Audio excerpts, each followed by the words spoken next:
જો આ રીતે નીચે ઉતરી જાય છે સોફા ઉપરથી, એનું ધ્યાન રાખવું પડે. હા ઉતરી ગયા તો માલિક ના. હા જો ઉતરી ગયા.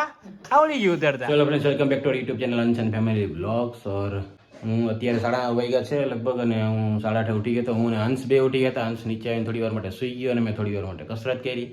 અને હંસ ફક્ત અડધી કલાકમાં જ ઉઠી ગયો, અને એ અત્યારે અહીં ફૂયા પાસે હિંચકામાં હિંચકે છે. હંસને જોઈ શકો છો, હંસની અત્યારે એનર્જી બહુ સારી છે. અત્યારે ખાલી 10-15 મિનિટ સૂઈને પાછો ઉઠી ગયો છે. બાકી જનરલી નીચે આવીને સૂઈ જાય છે. સુરત જવાનું છે એટલે હંસ પાછો એક્સાઇટેડ થઈ ગયો છે. કા દીકરા?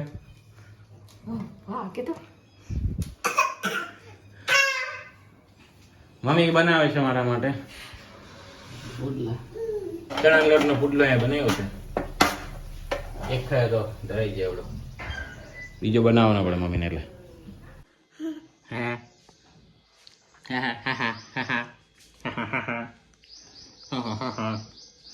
જોઈએ અંશ અત્યારે તો ક્યારે સુઈ. એ તેના મમ્મી હજી સૂતા છે આરામથી અંશના, કારણ કે રાતે બે મમ્મી દીકરો જાગતા હોય. પણ અંશને વહેલું ઉઠવાનું થોડી રેવ છે, તો વહેલું ઉઠી જાય છે. કારણ કે નીચે પાછું ઘોડિયામાં સૂવું હોય, પણ અંશને અત્યારે ઘોડિયામાં સૂતો નથી મારો દીકરો.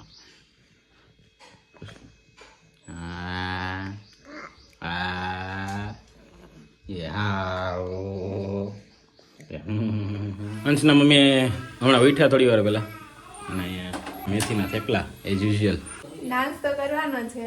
અને અંશુને મમ્મી સુવડાવે છે.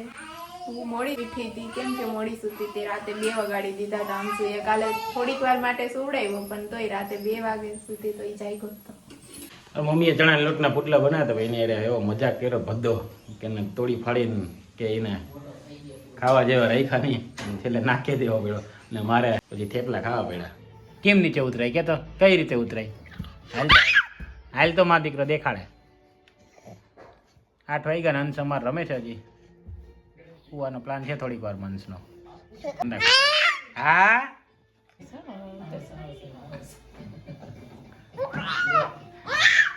અંશ જો આ રીતે નીચે ઉતરી જાય છે સોફા ઉપરથી, એનું ધ્યાન રાખવું પડે.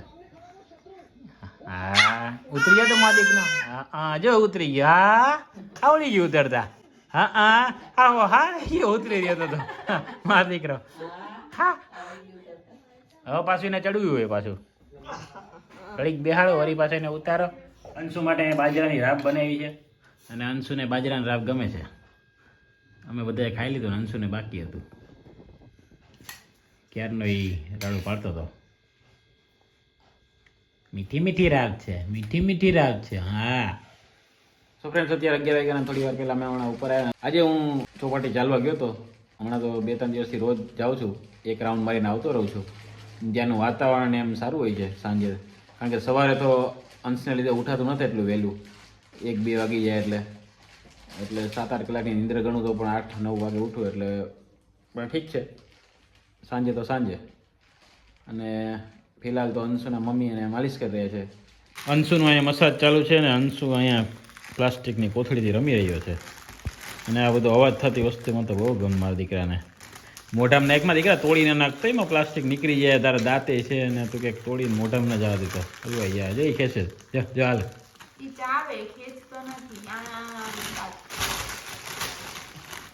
તો કાલે તો અંશુ ને અંશુના મમ્મી જઈ ગયા હતા. હું લગભગ 1 વાગ્યા સુધી જઈ ગયો હતો, અને કાલે 2 વાગ્યા સુધી અંશુએ જગાડ્યા હતા. આજે જોઈએ કેટલા વાગ્યા સુધી જગાડે. અંશુનું સુવાનું મને કોઈ જાતનું અંશુ એક મને ત્યારે જ ખબર પડશે કે અંશુ શનિવાર હોય, રજા હોય ત્યારે અંશુ હોઈ જાય. ત્યારે 100% હોઈ જાય અંશુ, એમ કોઈ પણ. બાકી આડા દિવસે અંશુનું કન્ફર્મ ના હોય મારા દીકરાનું. તો ત્યાં સુધી તો જોઈએ અંશ અમારે કેટલા વાગ્યા સુધી જાગશે. અંશલી કિતના દેર તક જગેગા?